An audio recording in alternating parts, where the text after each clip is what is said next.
Using the Scotia iTrade app for trading and managing your investments involves a few key steps. Here's a guide to help you get started.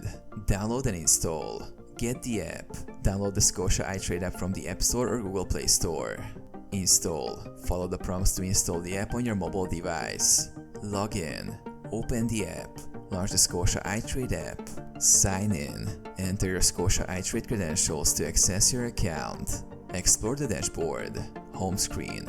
Familiarize yourself with the app's dashboard, which displays your account summary, recent activity, and market news. Place trades. Select trade. Tap on the Trade tab to start a new trade. Choose asset. Select the asset type and enter the ticker symbol. Enter order details. Input trade details, including the order type, quantity, and price. Review and submit. Review your order details and submit the trade. Monitor investments. Track holdings. Use the portfolio section to view and manage your investments, track performance, and review recent transactions. Manage account. Update information.